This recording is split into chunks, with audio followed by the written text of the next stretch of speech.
বেশি দিয়ে আল্লাহ পরীক্ষা করেন, যে বেশি দেওয়ার কারণে দান সাদাকার যে ফরজিয়াত গুলো রয়েছে সেগুলো সে পালন করে কিনা আল্লাহ পরীক্ষা করেন।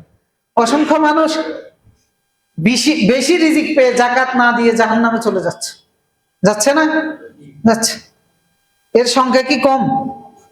অনেক বেশি আছে। বাংলাদেশের আপনার যত শিল্পপতি আছে সব গিয়ে দেখেন এই জাকাতের প্রশ্নে এসে সব জাহান্নামী হয়ে যাবে। কারণ জাকাত তাকে প্রতি মাসে বের করতে হয়, প্রতিটা লেনদেনে বের করতে হয়, সেই সিস্টেমও জানে না, আর প্রয়োজন তো উপলব্ধিও করে না। যাদের জাকাত দেওয়ার ক্ষমতা আছে এদের উচিত হচ্ছে একজন আলেম নিযুক্ত করা, তার সম্পদের প্রতিনিয়ত জাকাত বের করার জন্য।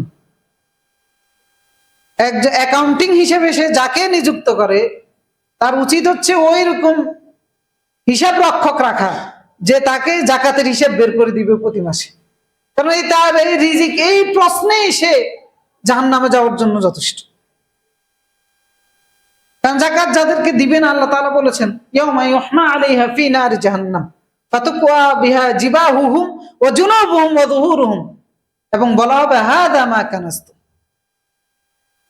জাহান্নামের আগুনের মধ্যে ছেক দেওয়া হবে, ফাতুকওয়া বিহা জিবাহুহুম ওয়া জুনুবুহুম, সামনের দিক পার্শ্ব দিকগুলোকে জাহান্নামের আগুনে ছেক দেওয়া হবে। এরপর বলা হবে ফাযুকু মা কুনতুম কানাস্তুম, যে যেটা জমা করে রেখেছিলে সেইটার স্বাদ এখন ভোগ করো।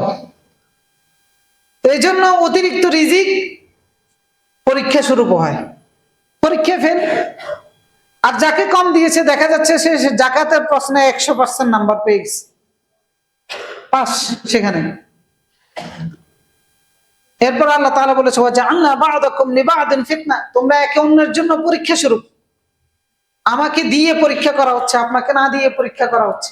আপনি আমার জন্য পরীক্ষা স্বরূপ, আমি আপনার জন্য পরীক্ষা স্বরূপ।